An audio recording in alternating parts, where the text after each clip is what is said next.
And action. Kejutan.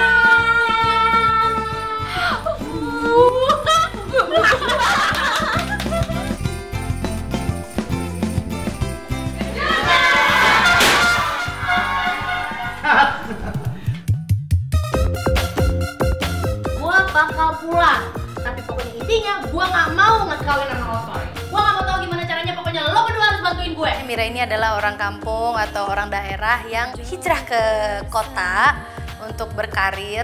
Ternyata pas gitu nyampe di Jakarta itu dia menjadi seorang bankir yang sukses. Posisinya lumayan tinggi, tapi tetap di atasnya Mira masih ada seorang bos lagi, namanya adalah Gunadi.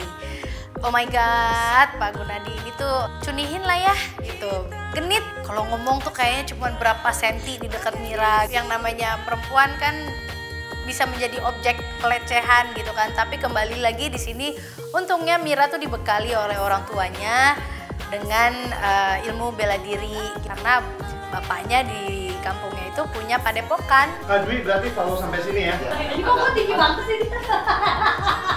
Iya, dia tinggi banget. Dia tinggi banget. Apa?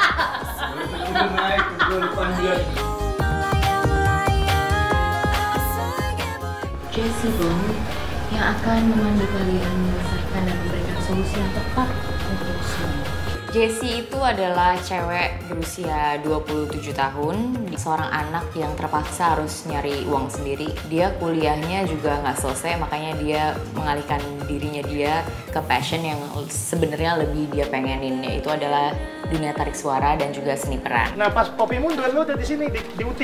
Hari ini kita ada adegan Jessie sedang syuting filmnya yang bertemakan horor, menjadi none Belanda. Pada saat dia berkarir, filmnya juga nggak laku-laku banget. Terus ketika dia main di film horor pun dia cuma jadi figuran, which is jadi hantunya.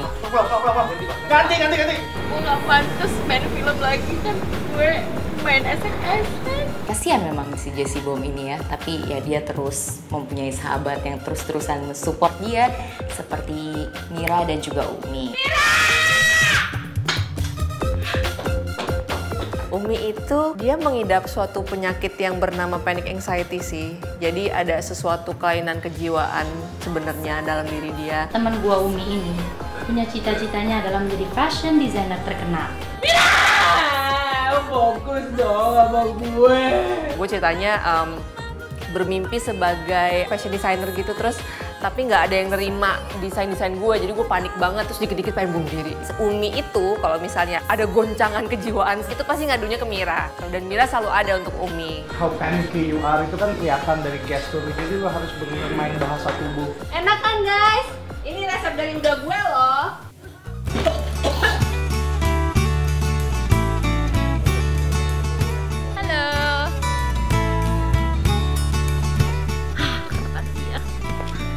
And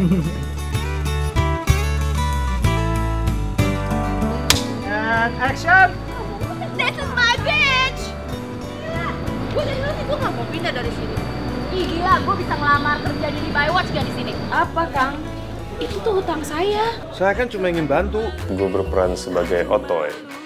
Otoy ini karakternya, dia waktu kecil ini orangnya bandel, jahil. Beranjak dewasa, Otoy ini sudah berubah menjadi orang yang pintar dalam ilmu agama dan pintar berbisnis. Sampai Otoy ini bisa membuat kampungnya itu menjadi canggih. Orang-orang kampungnya jadi bisa ngomong bahasa Inggris. Jadinya tidak seperti kampung yang terbelakang, tapi update sama zaman. Deh emang paling bener deh. Gak usah masak, Nyai Inul.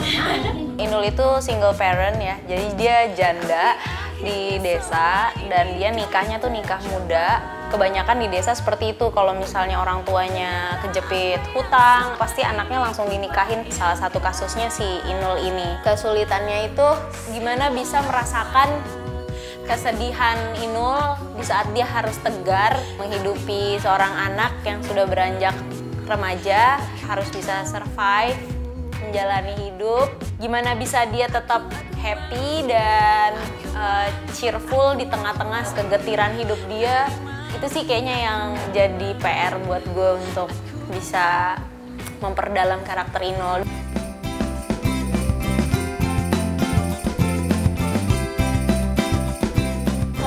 Ika.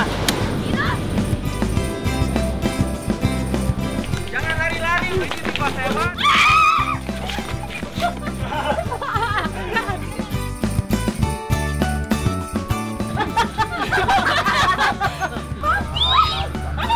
Ih, papi. Sini.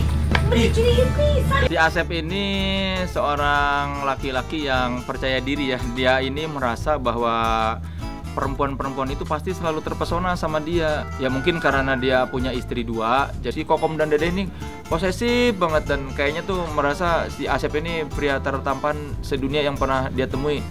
Ya makanya mungkin itu yang bikin si Asepnya kok percaya diri berlebihan. Sepanjang cerita ini saya selalu berusaha menarik mereka untuk jadi istri ketiga dan keempat. Jus saya nggak perlu ditambahin susu. And cut. Oke, good. Melengkapi tahun 2016 sebagai tahun komedi perfilman nasional kita, Starvision menghadirkan Sai Cat. Pada saat kita menonton sebuah film komedi, tentunya kita ingin terhibur dan tertawa. Tetapi apakah itu cukup? Karena apabila kita pulang selesai menonton, kita tidak membawa apa-apa, tentunya kita akan berasa bahwa apa yang kita udah tonton hanyalah sebuah pengalaman sebentar saja, sporadis dan tidak mengesankan. Berangkat dari pemikiran itu pada saat skrip Sai Cat dibuat, kita sudah memikirkan banyak hal bahwa dalam Sai Cat kita akan menemukan persahabatan dan nilai-nilai kehidupan yang sangat luar biasa.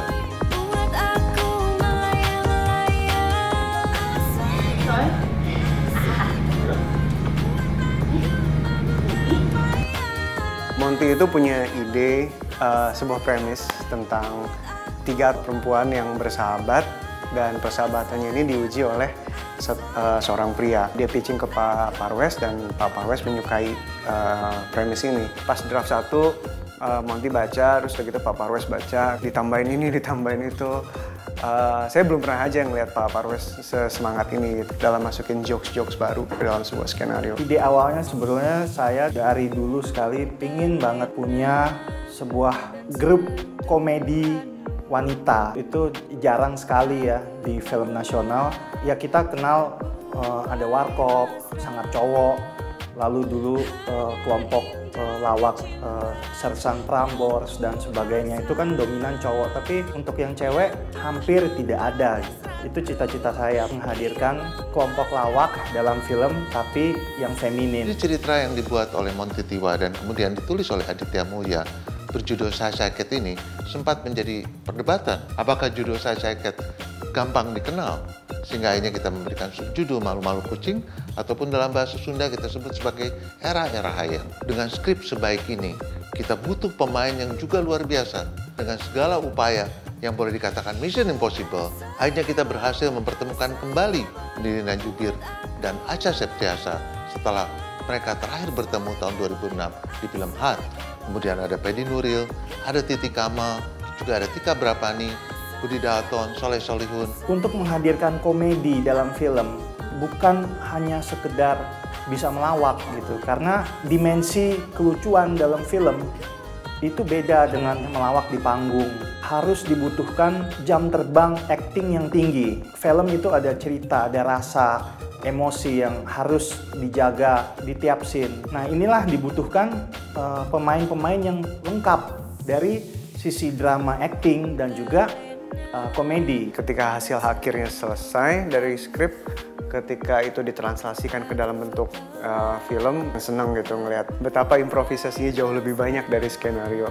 Sungguh ajaib dengan schedule yang luar biasa dari mereka bisa bersatu dan mereka begitu enjoy membawakan peran-perannya dengan sangat natural dan membuat kita terpingkal, tapi juga kita merenung. Abah Ujian ini karakter dia kakek-kakek, guru silat, jawara, tapi cunihin. Panggil saya Aliano. Ibu Ujen itu galak-galak centil gitu kayaknya ya. Karena si abahnya itu kan mengaku jawara yang disegenin gitu, tapi tetap tunduk ke si Ibu Ujen. Relationship mereka menurut saya tuh sangat dinamis aja gitu, antara normal marriage couple lah gitu, yang udahlah sama-sama tahu gitu. Jadi Mira sama Otoy, kamu harus ada waktu untuk berdua dulu. Ya, biar saling mengenal. Si Abah Ujan ini nggak pengen si Mira ini kerja di Jakarta. Apalagi dia dulunya kuliah di Bandung. Terus kapan dia mau dikawinin ke anaknya si Ustadz Husen? Malu sebagai jawara berjanji sama si Ustadz. Bagaimana awal mulanya terjadi perikatan perjanjian dengan Abah Ujen. Dengan songongnya bicara, apa nggak mungkin lah saya coba ngapain saya tobat sih begitu. Kalau kamu bisa membuat saya tobat, saya akan kawinkan anak saya si Mira dengan anak kamu. Wah, itu satu nazar ya. Tapi anak si abahnya nggak mau. Itu jadi konflik. Si Otoy itu adalah anak yang piktor banget, segala pikirannya tuh kotor karena dulu Mira tuh pernah diintipin. Jadi pokoknya image itu nggak akan bisa dilupakan sama Mira. Jadi nggak mau dijodohin sama dia. Jessie dan Umi ini punya rencana untuk bikin Otoy jatuh cinta sama salah satu dari mereka. Jadi Mira itu nazarnya lepas. Umi melihat adanya ketenangan dalam sosok diri Otoy. Dia itu seperti seorang bapak buat si Umi ini. Apalagi Jessie Bom itu cinta pada pandangan pertama, emang cuman kayaknya muka doang sama badan yang dilihat sama dia, fisik doang deh pokoknya yang dilihat sama dia, dan dia nggak peduli mau itu orang yang masa depan gimana, pendidikan agamanya gimana, pokoknya dia pengen go for it aja kalau sama cowok kayak gitu. Jessie Bom gak akan takut bersaing sama siapapun. Seluruh bomber di Sukabumi ini juga tahu kalau gue lebih oke daripada lo berdua. Lo pikir lo sempurna? Hah? Dasar cewek esek-esek. Disinilah akhirnya jadi keributan pertama persahabatan dicoba. Namanya juga cowok bening. Siapa sih yang gak mau? Akhirnya jadi rebutan deh. Seperti apa perebutannya, seperti apa hasilnya, dan siapa yang menang, siapa yang ngedapetin. Disitulah kenapa Anda harus nonton. Ini adalah gambaran perempuan yang salah.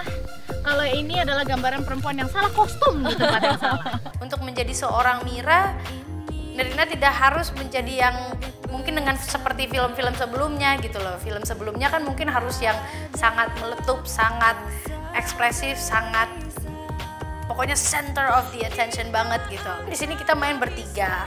Mainnya sama Aca. Aca juga sebelumnya kan udah pernah main, tapi kan filmnya drama gitu. Jadi genre yang berbeda gitu. Tika Bravani baru pertama kali kerja di sini sama-sama. Sebenarnya malah dia belum pernah main komedi sebelumnya kan. Di sini nih bener-bener kita reading, ngulik kayak gimana ya, mau ketemunya gimana ya. Meskipun kita baru pertama kali kerja bareng, tapi itu kita langsung klop di hari pertama kita ketemu. Kayak bener-bener gak ada boundaries gitu, kayak bener-bener gak ada canggung, gak ada apa gitu. Nah, di situ juga udah mulai tuh feeling aku, wah ini pasti bakal enak nih mainnya. Iya gitu kayak kode-kode. Kita selalu kasih input satu sama lain dan emang percaya. Yang penting kan sesama pemain tuh harus saling percaya ya, nggak ada yang saling menggurui, nggak ada yang saling, paling ngasih masukan boleh, terus memberikan pancingan-pancingan yang asik gitu ketika di dalam set. Jadi walaupun di take-nya diulang-ulang tapi spontan terus gitu, jadi selalu refresh. Karena ini fun, jadi semuanya lancar gitu, enak-enak aja. Dan kita tuh selalu dapat inspirasi. Misalnya kita dapat naskah sesimpel misalnya mereka bersembunyi, terus tiba-tiba karena kita bertiga tektoknya udah oke, terus Pak Monty ngasih ruang kita luas gitu untuk improvisasi. Jadilah ngumpetnya itu nggak ngumpet biasa aja. Yang penting dapat mereka bertiga berjejer. Terus Fedi masuk kan? Dia dapat tuh Fedi tuh, mereka masih di sini kan? Terus pelan aja track. Jadi jangan kaget. Scene yang Otoy datang ke rumah Inul dan 3 cewek ini pengen ngumpet dari Otoy itu emang menegangkan banget sih. Maksudnya takut Otoynya tahu, jadi kayak cari-cari perhatian gitu supaya Otoynya nggak nengok ke cewek-cewek itu. Cuma emang kocak sih. Apalagi tadi pas aku ngeliat gitu ya, sebentar gitu tayangannya, gila tuh cewek-cewek bertiga bocor-bocor. It's a funny scene, I love that scene. Dan bener-bener scene itu menurut Nat tuh yang membuat kita bertiga melihatkan bahwa kita adalah best friend. Kita konyol-konyolan bareng, tidak ada kata-kata istilahnya jaim gitu. Jadi ya udah aja, rusak ya rusak aja kita bertiga gitu. Di sini yang harus paling total adalah ya Jessie dong, sebagai Jessie Bom gitu kan. Nah, mantep tuh, akhirnya. Ya Tuhan, dapet jodoh juga gue. Memerankan karakter Jessie Bom tuh kurang lebih itu karakter aku yang sendiri yang memang sudah ada begitu gitu. Jadi Mungkin ya nggak banyak yang tahu, tapi nggak separah Jessie Bom juga sih ya. Dandanan Umi yang itu bukan gue banget, atasannya juga gombior-gombior warna gonjreng, udah gitu kalungnya banyak, udah kayak dukun, gulangnya banyak kayak orang guna-guna, lipstiknya hitam loh, tapi bibir gue jeber kan. Udah gitu kasih bandana-bandana, kita tuh disatuin, diracik dengan kostum-kostum yang udah udah sesuai gitu, kayak Aca sebagai Jessie Bom, dia udah pakai minim-minim semua. Merasakan pakai baju-baju yang agak ketat, terus minim kayak gitu-gitu kan memang belum pernah ya aku jalanin dari awal sampai akhir film gitu ya. Cuma yang untuk film ini entah mengapa kayak aku merasa ya harus break the karakter juga sih, harus punya role yang lain supaya orang bisa melihat sisi Aca yang lain. Aku udah bukan Cika lagi, aku jadi Umi, Aca juga udah jadi Jessie,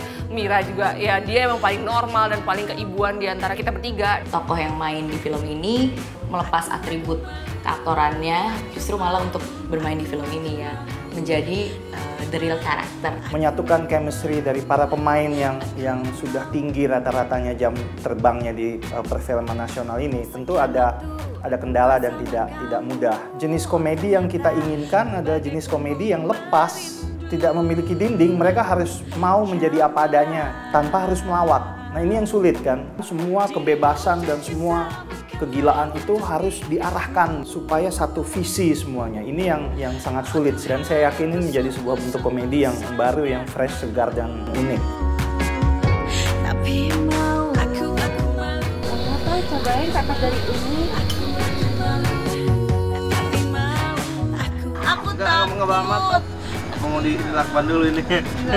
Aku paling agak parno sih sama ayam hidup karena aku waktu masih kecil di kampung gitu pernah dipatok ayam jempol kakinya. Jadi seumur-umur setelah itu aku nggak mau lagi deket-deket sama ayam karena emang sakit banget dipatok ayam gitu. Maaf ya Kus. Jadi gue harus berkenalan dulu dengan si Engkus itu. Engkus, lo jangan patok gue ya, pokoknya kita baik-baik aja ya. Oke, pegang, tek, sebelah si dia. Saat gue bisa megang, itu saat terbangga gue. Bangga sama Titi megang ayam. Intinya lebih penekanan bahwa emang dia nih rese banget gitu. Waktu gue ditawarin skripnya sih, gue cuma dibilang ini komedi gitu kan. Tapi ternyata begitu baca skenario-nya, lo kok ada adegan fighting-nya gitu kan. Tapi gue pikir ya paling goblok-goblokan gitu lah.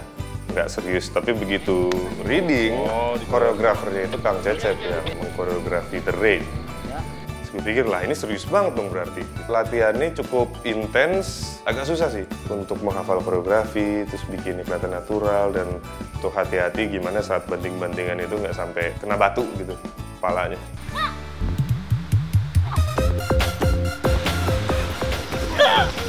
Oke, good. Adegan fighting, oh my god, it's been my long dreams. Bener-bener impian banget.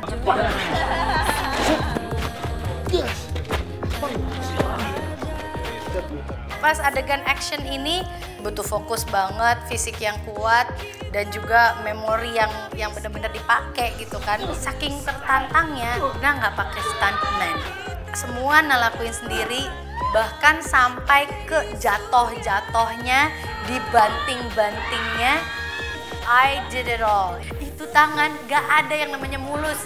Di sini biru, kaki biru, sampai kecengklek, sampai aduh semuanya udah ngerasain deh. 3 hari aja udah belenger begini, gimana dikasih film action yang satu film semuanya gitu. Tapi sih nggak apa-apa lah, setidaknya ini starter buat Nirina, dan ini aduh pengalaman yang luar biasa banget. Kalau dikasih kesempatan lagi sih I would do it again. I love it. Luar biasa nih. Sekarang aman. Besok nyut.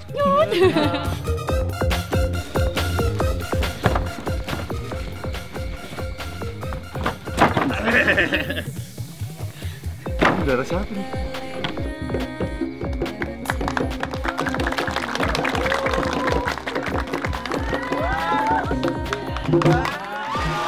Tiba-tiba gue lihat di alas panggungnya itu banyak darah sih. Ini darah siapa ya? Darahnya banyak banget ternyata ya. Ternyata setelah gue sadar itu darah gue. Itu cukup bikin jalan gue agak pincang karena itu di tempat yang sering keinjak, dan kalau diinjak terus ya akhirnya lukanya nggak sembuh-sembuh kan, nggak kering-kering dan agak mengganggu pergerakan waktu syuting adegan fighting. And action.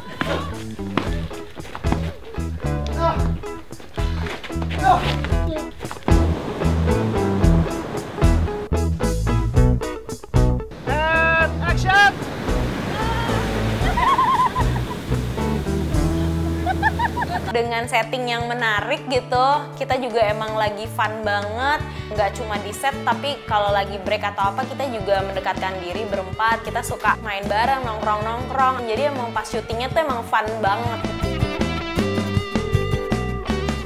Action. Kabutnya saking tebelnya, itu jadi kayak film horor gitu. Memang waktunya mepet, kalau kita utangin besok nggak sempet, jadi ya tetap di-take lah. Syutingnya menyenangkan, udaranya dingin, krunya menyenangkan, sutradaranya asik, pemandangannya bagus. Cuma ya hujannya aja yang agak repot dan nunggu berjam-jam sehingga molor dari jadwal. Tapi selebihnya mah ya bahagia.